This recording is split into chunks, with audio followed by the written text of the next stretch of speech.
Gracias por continuar con nosotros en Cinco Sentidos. Vamos a estar hablando ahora sobre forestación. Se lo adelantaba antes de la pausa. Recibimos al sociólogo Daniel Pena, que viene investigando cuáles son los impactos de la forestación en varios aspectos, ¿no? Bienvenido, Daniel. Gracias.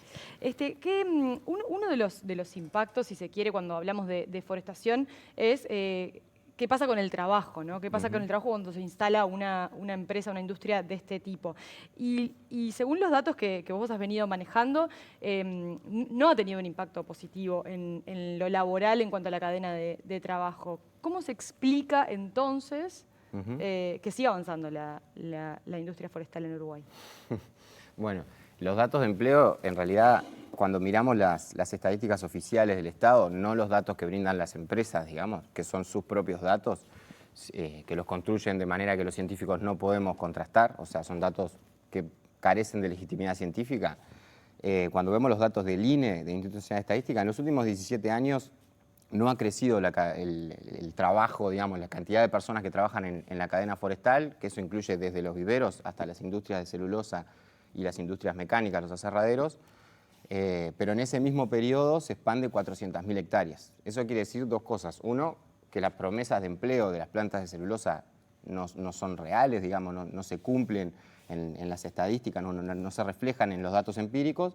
Y en segundo lugar, que en ese mismo periodo donde no crece el empleo, la forestación ocupa tierras que usaban otros rubros, por lo tanto hace perder empleo a otros rubros, ¿no? Se van retirando otros rubros del Claro, territorio. o sea, cuando la forestación avanza, no avanza sobre terrenos baldíos, avanza sobre tierras principalmente ganaderas, aunque también en algunos otros casos lecheras, citrícolas, pero principalmente ganaderas, y esa gente que trabajaba en ganadería queda sin trabajo, tanto los que estaban formales como los que estaban en actividades como de changas, digamos, por decirlo de alguna manera, ¿no? Entonces, ¿Quedan sin trabajo o se trasladan a otros territorios? bueno, se trasladan a otros territorios cuando pueden, cuando no, quedan sin trabajo y a la larga se terminan, algunos migran a la ciudad y cambian de rubro, tienen que hacer otras cosas, u otros quedan como muy mermados en las actividades que pueden hacer, digamos, de pequeños productores o asalariados rurales que tienen muchas menos salidas, digamos, de las que tenían antes.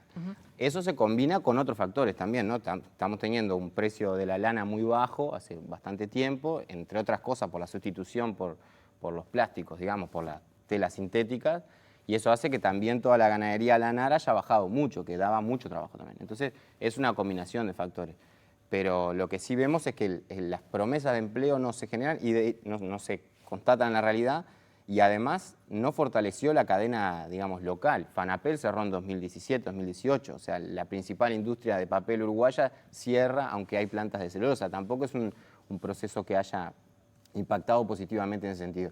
Y además la calidad del empleo en la forestación es bastante peor que en los otros rubros, ¿no? Aunque digamos, en los medios las empresas digan que es mejor y que hay más oportunidades para las mujeres, cuando miramos las estadísticas de la rama forestal, solo el 9% de los trabajadores son mujeres y el 46% están en negro, o sea, son informales. Y es el rubro con mayor informalidad. Fíjense que casi que uno de cada dos está en negro, ¿no? Es un nivel de informalidad muy alto. En Uruguay la informalidad está en el torno del 20-24%. Esto casi que lo duplica. Entonces es un rubro con baja calidad de empleo. ¿Qué tipo de tareas son las que ejercen estas personas que están informales? Bueno, ahí hay como es difícil diferenciarlo. Hay toda una parte que tiene que ver con los aserraderos más chicos, digamos, que hay cierta informalidad. Después hay toda una parte como de las cuadrillas de a pie, digamos, que son los que plantan, los que dan vuelta a la tierra, los que aplican hormicidas, herbicidas, los que alambran. Ese tipo de tareas que o son tercerizadas de las grandes o son empresas locales que están en parte en negro, algunos que les aportan la mitad o no les aportan todo. Eso sale de las entrevistas que hacemos en territorio, ¿no? Entonces, los niveles de precariedad de ese tipo de empleos son bastante complejos. Claro, cuando uno piensa en la forestación, piensa en la gran maquinaria y trabajadores que están con todo el lujo, entre grandes comillas, de la gran maquinaria, que tampoco es un gran lujo. Esas personas están bajo una presión muy, muy fuerte, que de hecho algunos nos decían, bueno, trabajan día y noche para sostener el ritmo laboral. En la noche consumen sustancias psicoactivas porque, bueno, hay que mantener ese ritmo laboral y les pagan por productividad. Toda la cadena funciona por productividad, eso sube mucho la presión laboral. y a su vez, como son cuadrillas desarraigadas, digamos, nómades que circulan por el país, tienen serios problemas de convivencia familiar, ¿no? Porque están fuera de su casa durante 10 días, ¿no? Entonces, todo eso hace que sea un modelo como de poca habitabilidad. O sea, donde está la forestación no hay gente viviendo. Entonces, a medida que se expande la forestación, nosotros lo que vemos con preocupación es que va quedando las zonas rurales vacías. Y eso incluso lo vemos estadísticamente cuando comparamos las zonas donde migró más gente de la ruralidad con donde hay forestación y vemos que hay una correlación. Y lo mismo nos pasa cuando lo miramos en relación al cierre de las escuelas rurales. Los lugares donde más cierran escuelas rurales están relacionados con la forestación.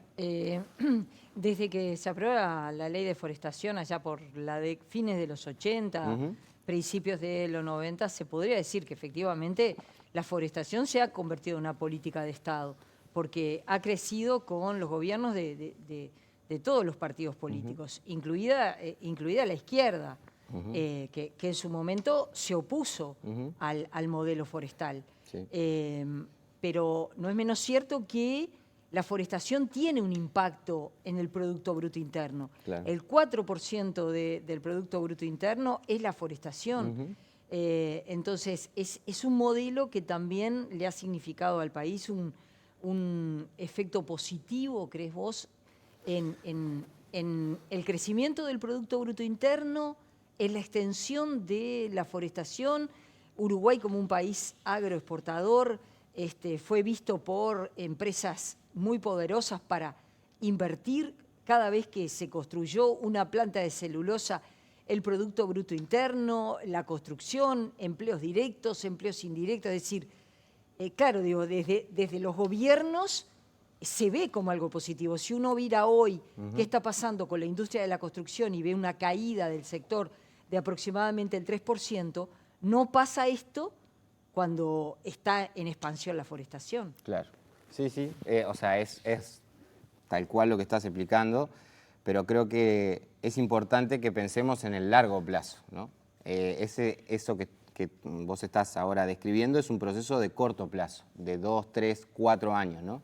Y con Martín Sanguinetti, que es un compañero economista, lo que venimos como desarmando es esta lógica que hay de fondo en el mediano y en el largo plazo, que es un círculo vicioso de endeudamiento. O sea, el gobierno acepta una nueva inversión extranjera directa, eso sube el PBI, eso es real, pero el PBI, ¿qué es lo que contabiliza? Contabiliza la producción y la riqueza que pasa por el mercado. Si yo estoy criando a mis hijos, pero nadie me paga por eso, eso no pasa por el mercado, no aporta el PBI. Si el día de mañana me pagan por hacer esa tarea, pasa a ser parte del PBI. Entonces, no necesariamente la producción, el PBI es reflejo de lo que se produce y de la riqueza real del país, pero además, ¿cómo se reparte ese PBI? Puede haber más riqueza pasando por el mercado, pero eso no significa que las condiciones de vida de la gente sean mejores, ¿no? Simplemente es un dato de crecimiento económico que asumimos que es positivo en este mundo de crecimiento infinito, en un planeta con límites, ¿no? Pero bueno, supongamos que aceptamos eso. Si aceptamos eso, el PBI en alza nos permite pedir más préstamos. ¿Por qué? Porque hace que las calificadoras internacionales nos califiquen como un país estable, que otros países o bancos internacionales nos puedan dar plata con menores intereses. Eso le sirve al gobierno. ¿Por qué? Porque viene con un déficit fiscal tremendo, entonces, bueno, que me llegue plata si puedo hacer políticas sociales, y además pongo a 4.000 o 5.000 trabajadores a construir la planta de celulosa y a construir alguna infraestructura, como el tren, por ejemplo, ¿no? En el caso de UPM2, el ferrocarril central. Mantengo a los sindicatos tranquilos durante 4 o 5 años, que muy legítimamente están demandando empleo, pero son empleos de corto plazo. Estamos hablando de 3, 4 años de empleo. Después de eso, y de ese periodo de construcción que hay como una ficción de estabilidad económica, las empresas empiezan a enviar las remesas, o sea, las ganancias salen del país, desaparecen del país. Y eso ni siquiera aparece en los índices de desigualdad, porque los índices de desigualdad se basan en los sueldos de las personas, o sea, se basa en la encuesta continua de hogares. Entonces, podemos estar exportando un montón de riqueza, desapareciendo en nuestro país, que eso no va a mover los indicadores de desigualdad. Daniel, ¿pensás que el impuesto mínimo global que se va a cobrar, porque es evidente cuando en el presupuesto y por recomendación también de la OCDE, de los países desarrollados, es decir, que las empresas como por ejemplo las forestales paguen los impuestos en el país donde producen? Vos te reís, pero digo, decir, bueno, estamos hablando de estas facturaciones, ¿no? De empresas como UPM, claro, que parte parte de lo que enviaban a su país de origen, lo van a dejar en el Uruguay. Bueno, yo lo que decía de este círculo vicioso es que en realidad, como se basan en zonas francas, no dejan nada, ¿no?, en impuestos.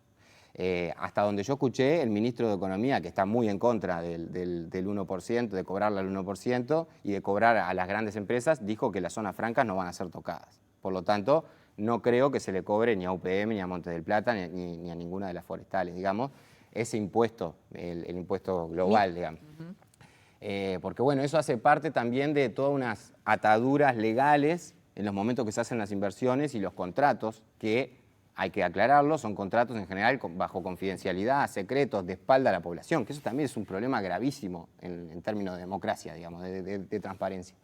Pero el problema a largo plazo es que este círculo vicioso hace que tengamos que esperar una nueva inversión extranjera directa para que se estabilice la economía, porque nos quedó un agujero, porque tenemos una gran empresa enviando riqueza, que en definitiva en este caso es fertilidad del suelo, agua y trabajo muy mal remunerado, o sea, en muy pésimas condiciones, precario, y eso es lo que estamos enviando. Y eso nos va generando un problema además de base ecosistémica, porque este modelo productivo también es muy agresivo con el ecosistema. Eso está recontra constatado científicamente por Facultad de Ciencia, Facultad de Agronomía, incluso por las propias empresas asociadas con ello, con Facultad de Ingeniería, en convenios de la ANI, que muestran la reducción de la capacidad de las cuencas, la pérdida de fertilidad del suelo, pérdida de biodiversidad. Todo eso afecta a nuestro ecosistema, que es la base de la producción en Uruguay, ¿no? Entonces, en el largo plazo estamos desplazando a los productores familiares, o sea, concentrando la riqueza en grandes empresas.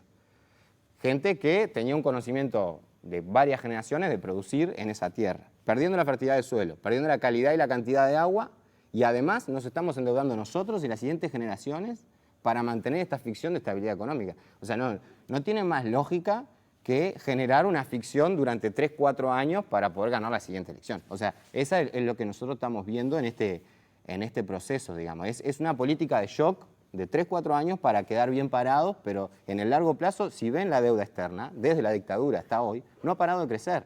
Pero ¿qué pasa? Cuando muestran el indicador, no lo muestran en términos absolutos del número de la deuda, sino lo muestran en relación al PBI. Pero como el PBI está inflado por estas grandes empresas...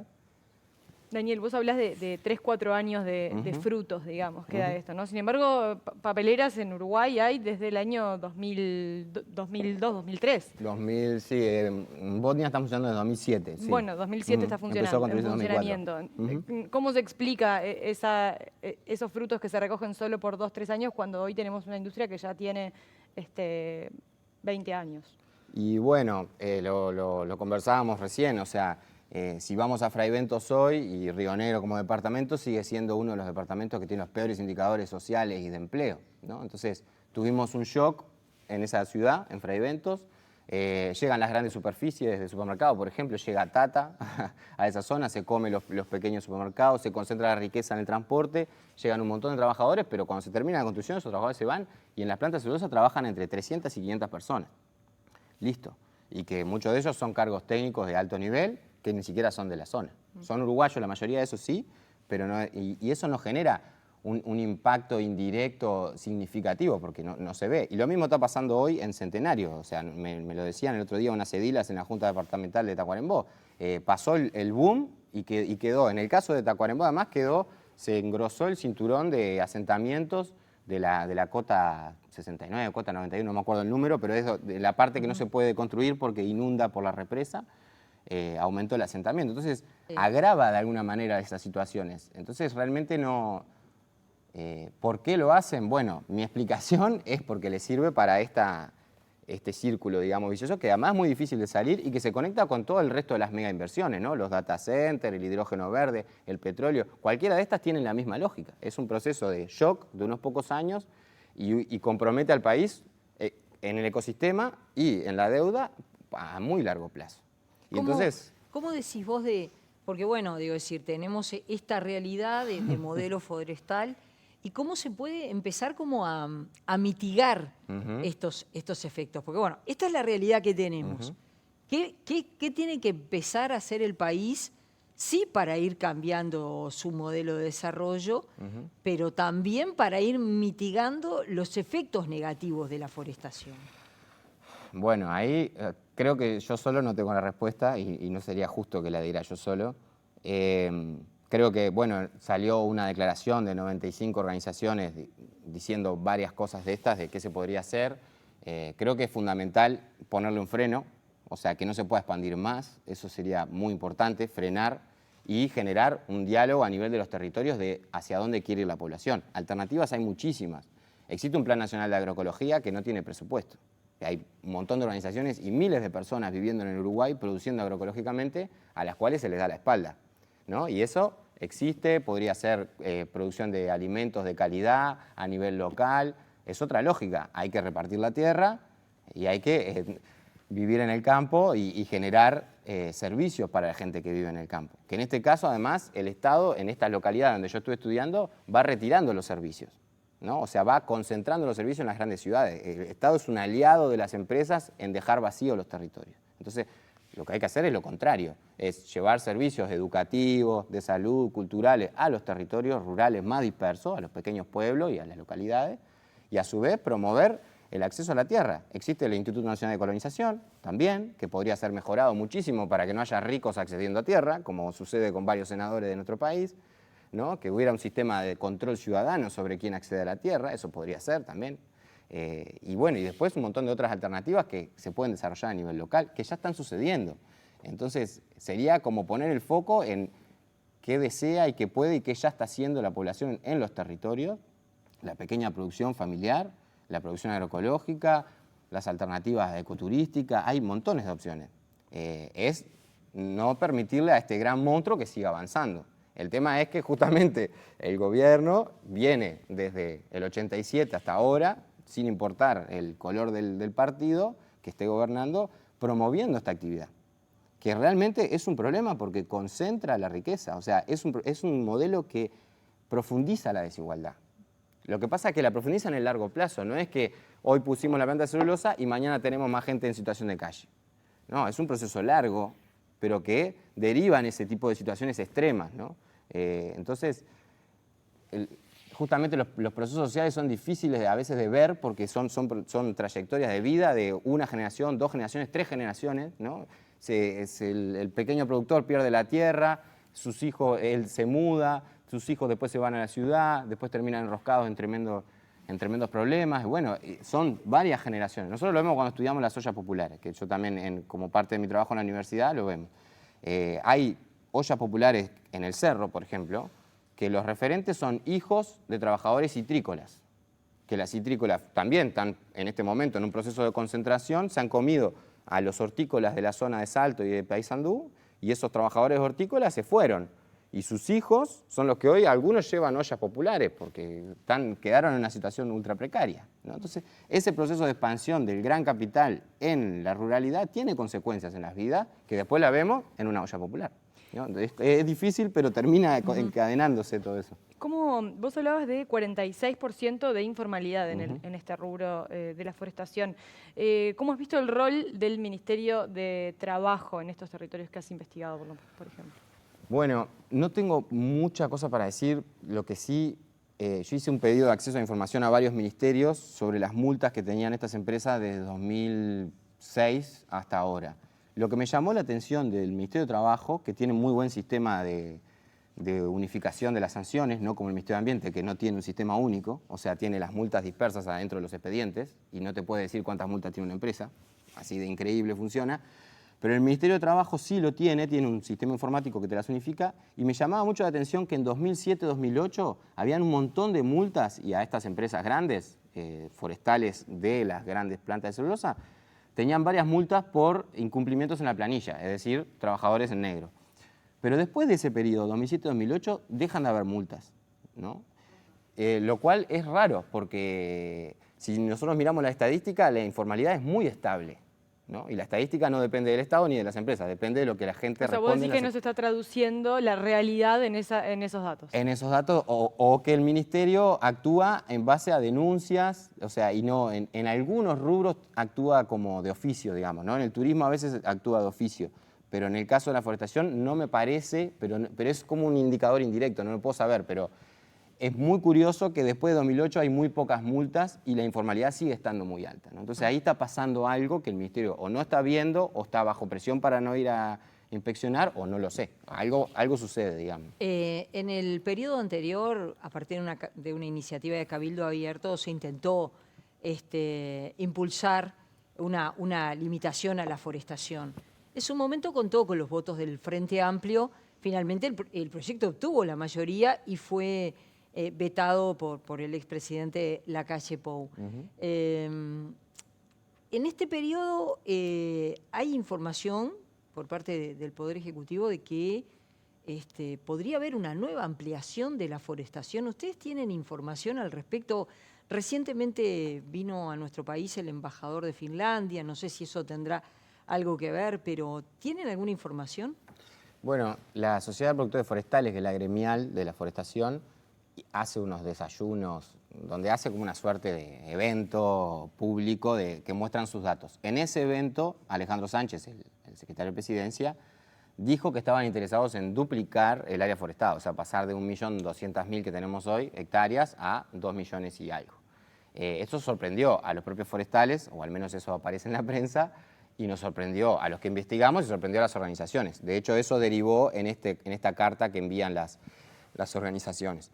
El resto de los ministerios no sabemos qué están diciendo. Es bastante paradójico porque justo Alejandro Sánchez es uno de los que estaba a favor de esa norma que se votó en 2021-2022, que después fue vetada por Lacalle Pou.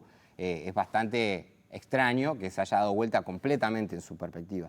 Pero evidentemente el gobierno está haciendo sus movimientos. Nosotros no sabemos más que lo que acabas de decir. Vino el embajador de Finlandia, que eso puede ser una señal de que están interesados en hacer una nueva inversión.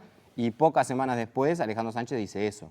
El Ministerio de Ganadería no ha dado señales, el Ministerio de Ambiente tampoco ha dado señales. Sin embargo, no sería extraño. El Ministerio de Ambiente acaba de habilitar la protección sísmica para el petróleo. O sea, tampoco es que estén en una lógica de mucha protección frente a las grandes inversiones. Al contrario, parece ser que este gobierno tiene el interés de habilitar este tipo de mega inversiones nuevamente, dándole la espalda a la población rural, básicamente, ¿no? Que es lo que está sucediendo con el avance de este modelo, ¿no? Se expande y eso termina a la larga expulsando a la pequeña producción. Daniel Pena, gracias por haber venido esta mañana. Ha sido un Muchas gusto recibirte.